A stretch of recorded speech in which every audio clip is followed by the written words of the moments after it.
welcome to my kitchen. So I'll show you a few things that I think are a little interesting with my kitchen in Denmark. And again, keep in mind, I bought an old house. This is not what a Danish kitchen is gonna look like in every kitchen you go to. But this is my Danish kitchen. And if you've seen my cooking video, you've already seen a glimpse of my kitchen before. Again, you probably noticed right away behind me, there are two doors. One is the door to get into the kitchen and the other one is a door to go to like a technical room. You know, where we keep the fuse boxes. Again, with the doors. We also have really old cabinets. So if you want to open a cabinet, you have to push on the button before you pull on it. It's very reminiscent of my great-grandmother's kitchen when I was a little kid in like the early 80s. So I wouldn't say that it's not something that we haven't ever had in the US, but it's definitely old. One thing that you'll notice about my kitchen as well is that the sink is rather small. You see I have a plant now that's kind of like on its last limb. Maybe it's may kind of come back, I'm not quite sure. But it's not a very large sink by any means. So if I have any big dishes or any big pots and pans, it kind of takes a little bit of time to get everything washed. Nothing too spectacular. This is an extremely old kitchen. I can show you the outlet here. This is kind of funny. Again, you want to turn the outlet on. You have to flip the switch. And this is actually, so you can plug two things in. I don't know what that's called, a 2-outlet plug? I don't know. We have one of these, and it's really kind of interesting the way that it looks because, I guess, we'll just shut this off. Our plugs look like this, they're round. And so we have round, I don't know, holes for it, I guess? I don't know. A lot of refrigerators in Denmark don't have a freezer. It's not the standard. I mean, there are lots of different types of refrigerators, but this one I would say is a really popular model. It's a little bit on the tall side, but notice, you know, it's elevated for us. We didn't put it just straight down on the ground. For us, it's just a refrigerator. There is no freezer. You might actually have to go out and buy an extra freezer. Luckily for us, when we bought our house, it came with a chest freezer, like a deep freeze. So we have all the space we need when it comes to freezing things. Of course, you can go to an appliance store and figure out what you want, and that's what we did. We bought new appliances when we moved into our house because everything was really old. Our refrigerator was actually up to here on me, and I'm 5'4". I'm not super huge or anything, but it didn't have a freezer, and it was really tiny. It reminded me of what you'd find in like a fishing cabin or something like that. So it definitely wouldn't help us so much when we would have guests or holidays at our house. So it was really important for us to get a bigger refrigerator. And sometimes these are just things that you want to have to make the place your own. I mean, obviously, we kept some of the subtle touches, you know, like the white wood paneling that you find in a lot of older homes. This was actually in our hallway in one of our bathrooms as well. And one day, it will be gone. I am not a big fan of it. It would be kind of nice just to have, and especially this tile, it would be nice just to kind of have a new kitchen. I would love for it to be very similar, white, because it's nice and bright in here, and I really like that about our kitchen. But there are so many things, like, I really don't like this floor. It's kind of like a spongy linoleum. I don't really know. It's just not, I don't know, it's just not nice. It's not nice to clean. It always looks dirty in my opinion. But that's probably what you get when you have an old home. If you go into a newer home, a lot of them have nicer floors. So it's just a matter of time and money before we can get a new kitchen in here. Hey, if you are some kitchen company and you're thinking, hey, we want to remodel somebody's kitchen for free if they do a video, I'm your girl. You know, where do I sign? Contact me. My email is going to be in the description. I'm ready, waiting for your call. But on a serious note, this kitchen is nice, but it really needs to be redone. There's wood being chipped in different places, and that's just something I'm not used to. Living in the US, we've always had wood cabinets. We never painted them before. So these are just different things. A lot of things need painted. The outside of our house needs painted. A lot of the trim needs painted. The floorboards need painted. Oh, that's another thing I've got to show you.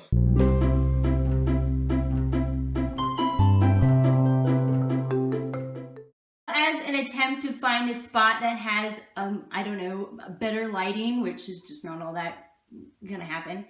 But there are these floorboards that you get in all the doorways, which I was not aware of right away when we bought this house. So I was tripping over them all the time because you can see they're just a little bit elevated, and so you have to kind of step over it or step up and step down.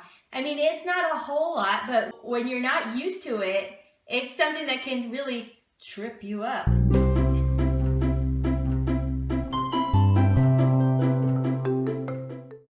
Anyways, back to the kitchen.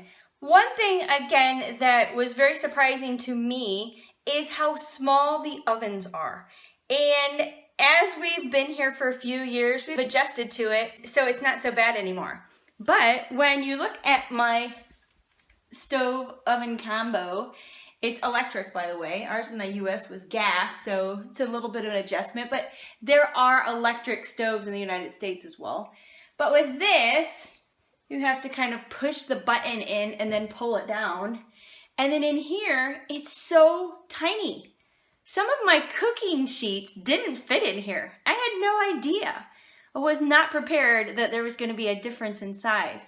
But when we bought the oven, it actually came with racks and some of these like cans. Can you see? It's not the cleanest thing in there. That's like next to my to-do list. We don't really use it that much now that it's nice and warm out and we can grill. But it comes with a lot of those trays, so that's kind of nice. I don't have to worry about, oh great, I don't have any cookie sheets for making cookies, so nothing's gonna fit in there. That's something that took us getting used to. I mean, especially when I make pizzas, yeah, now all four will fit in there. It's just not as much room as what we're used to. Another thing that's a little bit different, and I don't know, maybe this is just me, but our garbage is actually a bag that fits into a frame on the inside of the cabinet. And you're thinking, yeah, so? Well, for us, we always had a garbage can in our kitchen. And it was a bigger bag. I mean, we're a family of four. Maybe we make a lot of garbage, I don't know. But for here, this is just a regular grocery size bag that we use. And another thing that is in Denmark, you have to separate your food waste. So we have a bin like this that fits underneath our sink, and any food waste, it's not compost, it can be meat and eggs and whatever else.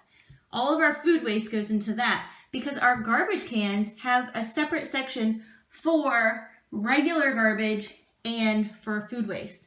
So that's another thing, but that's actually something that they just started in the end of 2018, where it's kind of like a nationwide thing. So that's something that we're just getting used to. Another thing that is different, and it's actually not different everywhere, because my grandmother has lived in the same house since sometime in the 50s. And in her house, she has a radiator. And we have a radiator. But in any of the newer homes in the US, you won't find a radiator. So we have one of these in every single room.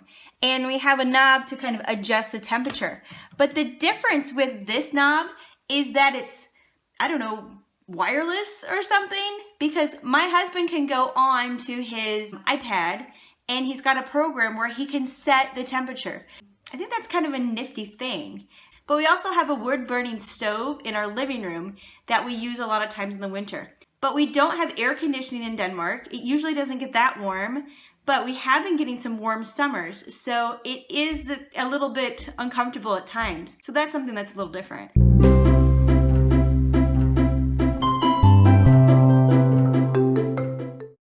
The next room that we are going to check out is called the Brugus, I think, or it's the mudroom / laundry room. And as you can see behind me is the kitchen, so I'm just walking through the door and here I am. And it's actually kind of nice that it's so close to the kitchen. When you are coming in the house and you're taking off your shoes and your coat and all of that stuff, then you're right next to the kitchen. I wouldn't say that's always the case for everybody's mudroom, but it is the case for us, and I really like that about it. The thing about a mudroom is that many times that is the door that people will go in. And for us, it's kind of weird because our front door and our mudroom door are next to each other. And we never use the front door. So when people ring the doorbell, we always open the mudroom door. It's just a habit. But in our mudroom, it is in fact a room, so it has a door behind me, and yes, you've guessed it, another door. So it is a room of its own. And there's really not a whole lot that's special about it. I would say that of all the mudrooms I've been in, this is probably the smallest one. It would have been nicer if this mudroom were bigger, but that's just how it is. One thing though that I can point out is the floor. Again, I live in an old house, so we have old tile. What are you gonna do? But it's clean, so hey. It's so funny because when you walk in, I don't know if you can quite tell on video, but everything slopes in. So you feel like you're in a fun house because it just slopes down. I don't know if you can see that. Here in Denmark, we recycle, so we have these recycling bins that we just kind of keep inside the house to sort out our stuff. We have a garbage can, which I could actually show you that in a little bit. But here's a drain. As you can see, it's very old. So it's a room that could get some water in it, so you have a drain on the floor, like what you saw in the bathrooms. Yeah, it's an old house, so a lot of the stuff that we have in here is old, but it's clean, I can assure you of that. It just looks a little dingy and stained and faded in places and whatever else. But when I think about this mudroom, I mean, really, like I said, it's nothing too spectacular. You know, we hang up our coats. We have a cabinet down here where we put our shoes in, because really in Denmark, there are just no closets. I mean, I can show you, we have a hallway of closets. We even had to put in our own lights. This is actually something that came with the house. And it's very similar to what we're used to in the United States, where the lights just attach to the ceiling. But in Denmark, there tends to be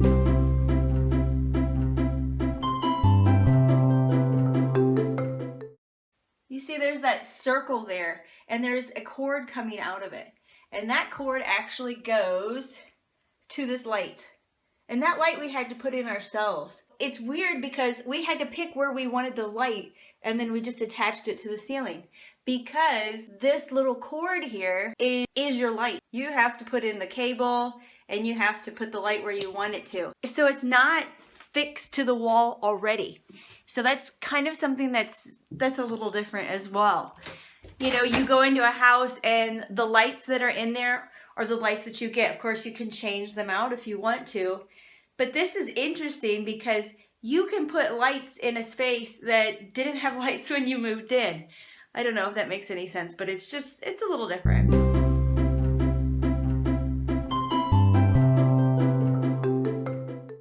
Back to the mudroom. There's one more thing that I think is kind of interesting about my mudroom, and that is my dryer. And I know that not everybody in Denmark has a dryer. When we lived in an apartment before we bought our house, there was space for a washing machine, which we didn't buy because a building that had a washer and a dryer in it, it was across the street from our apartment. There really wasn't any point, and we didn't know where we were going after that, if we would have even needed a washing machine. So we just waited. But there's usually no room for a dryer in small apartments and things like that. In a home, that's different. And I know that our dryer is not the same as every single dryer in Denmark.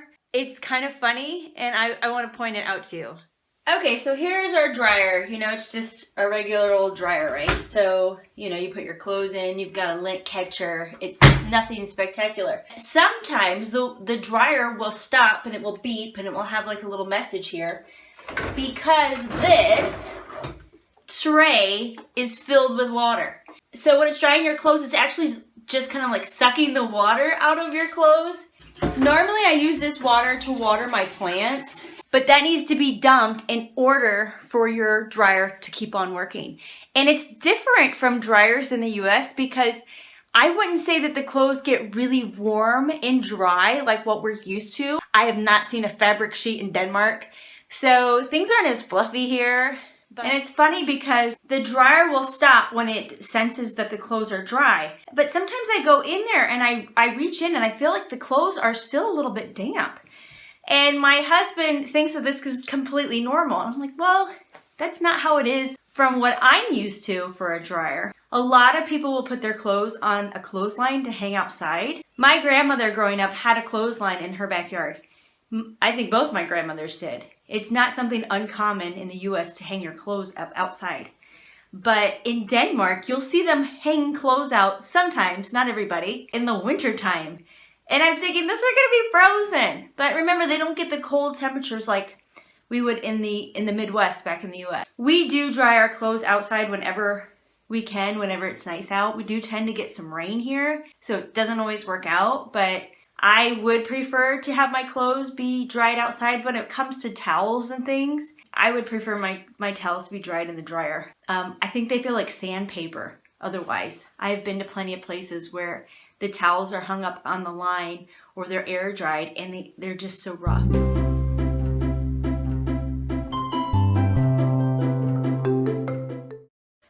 It could also be that the water in Denmark is so much harder than the water is in the United States. It took me forever to get my hair right. It just felt so slimy and I don't know, I can't describe it. And it took forever to get a comb through it. Now it's much better, I figured that out. But that's another thing that's a difference in your house, you know?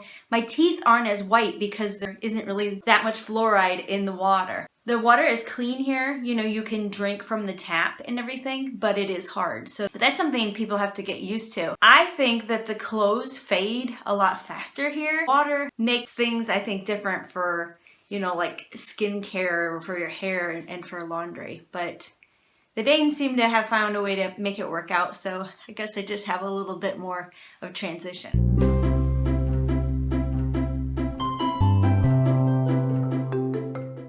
Now I'm outside and I'm going to actually show you the garbage cans just because I've talked about them quite a bit, so I think maybe you might be curious what they look like. We have two garbage cans. One is for regular garbage and food waste, and it is separated inside with two sections, and it even tells you on here what that means, just in case you get a little confused.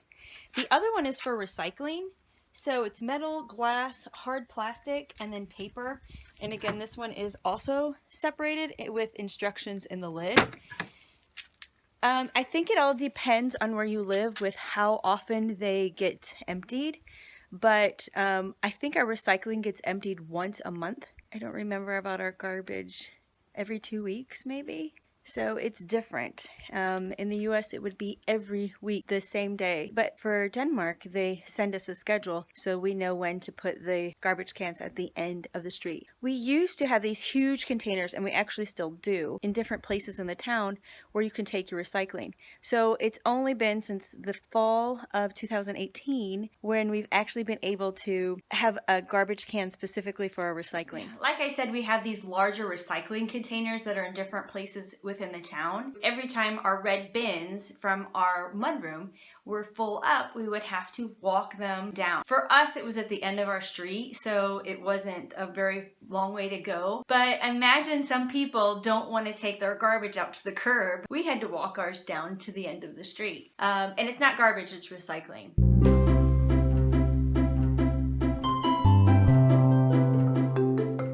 But there you have it. Thanks for coming into my home. I am curious to know what you think about some of the differences. If you're an American, you can see them right away. If you come from another country, there might be some differences with Denmark and your own country. Let me know about the differences that you've seen in the comments below, or maybe tell me something that is the same. But I would love to know in the comments, what do you think of my Danish home?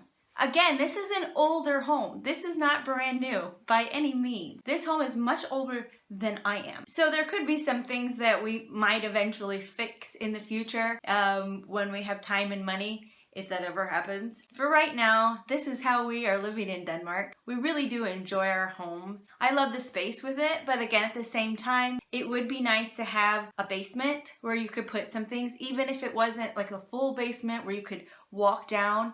Maybe if it was some type of crawl space where you could store boxes and things like that. But we're learning to adjust and find ways of storing things that are really important. And it's very helpful that we have that wall of cabinets, even though it pretty much has to house everything that we would put in a normal closet in the US.